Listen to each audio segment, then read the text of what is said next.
It's time. Shall we begin? We had the functionality to level up before, but it was so anticlimactic. It's a game, so we need drama. I'm going to trigger the level up animation manually so we can look at it together. This is the animation for leveling up the combat skill, which should be the skill that unlocks the most content in the game. I really love how it came out. I kept staring at it and tweaking the pixels to make it look a bit more sensible. In a lot of isekai shows or heroes summoned into a new world shows, you usually have a god that bestows some power onto this ordinary player, and the way that they represent that is in the form of an aura. The larger the aura someone has, the greater their power. So this level up animation directly mirrors that concept. I played a lot of Kairosoft games. Kairosoft is a Japanese game studio that makes pixel art games. And in those games, it's always exciting whenever a staff member triggers an aura and temporarily becomes more powerful. So this is also kind of a nod to that, but I think auras in general are very particular to Japanese games, which makes sense because a lot of the RPG genre is from Japan. I created the level up auras for the other skills as well, so let's take a quick look at those too.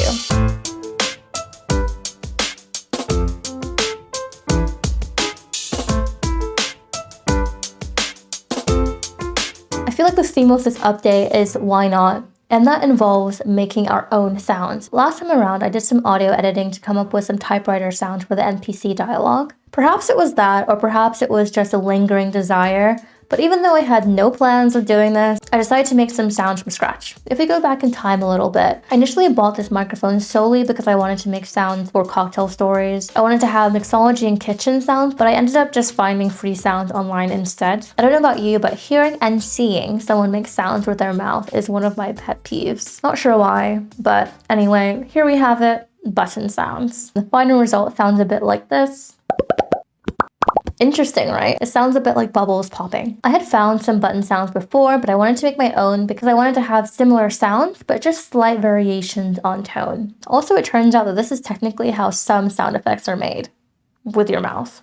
For this game, I definitely want to make the sound effects when I'm animating the cooking process because that's going to be an intensive process anyway, so might as well polish that with some custom sounds too. So moving on to the maps. Approaching the task of drawing the maps was super intimidating because I haven't really drawn landscapes before, and this not only forced me to do that semi-decently, but it also forced me to think through the characterization of the world. After all, you could have quests and storylines that are related to the maps to make it more immersive. So it was an exciting and fulfilling task, but after drawing the rough sketch of the first map, I realized that I was actually afraid of drawing it because I didn't feel like I had any skills in that area. But you know, as with most scary things, I just took it little by little, and with a heaping amount of emotional regulation, I even had to whip out some Red Hot Chili Peppers and Green Day to persevere at points. I started off by drawing the town, and let me just tell you, several times during this process, I looked at it and I was like, what is this?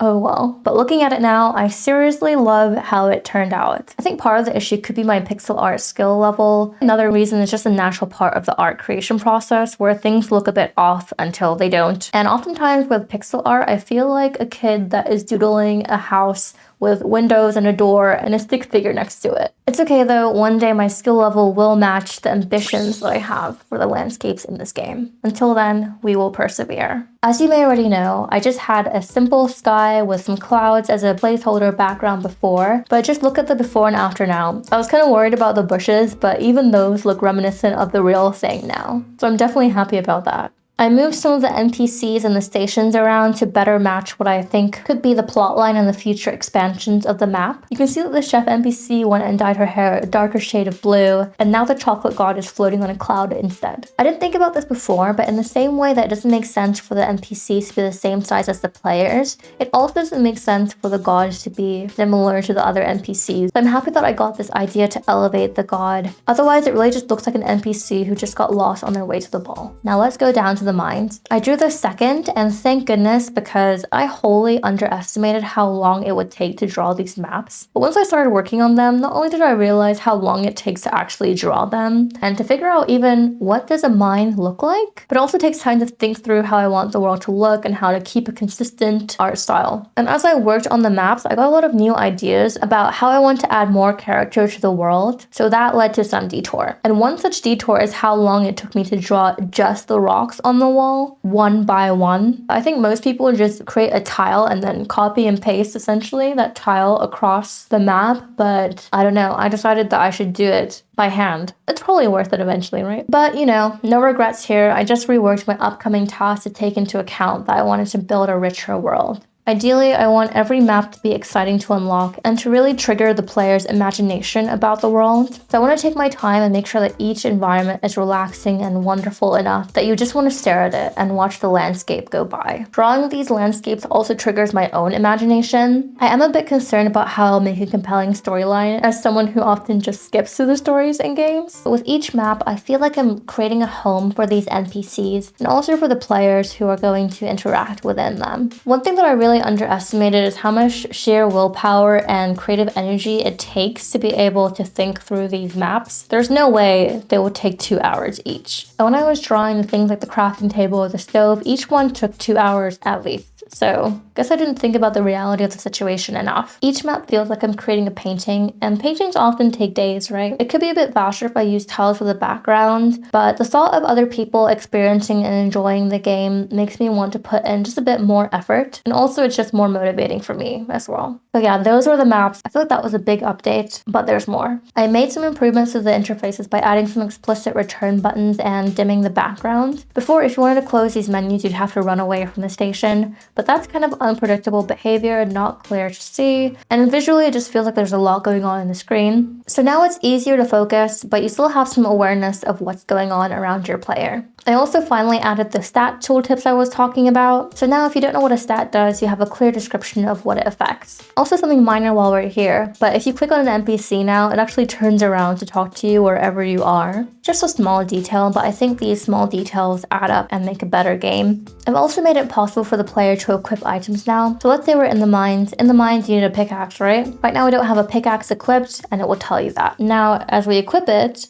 oh, you can also see that I made some new tooltips for the equipment. So now equipment actually gives you stats, and you have the durability displayed next to it. If you've noticed, there's a new auto button too, and that effectively makes your player continue on with whatever they were doing until you turn it off. So for mining, whenever the mining point is depleted, the player will automatically run to the next one. I have it rotating right now. I'm not sure how I feel about it, but we have that for now. And while we're looking at the toolbar, we can also see that we have a map icon now. I intended to work on the world map a bit sooner, but now that we're working on the individual maps a bit longer, you'll have to wait just a little bit. Similar to how you can equip the pickaxe, you can also equip food and even consume the food. It says hold to consume, so we're going to do that. And you can see a visual indicator of the food being consumed. And you see this indicator regardless of where it is, whether it's in your inventory, in your equipment, or in your storage. This is powered by a new consumption system that tracks whether you have to wait for an item that's still on cooldown or not.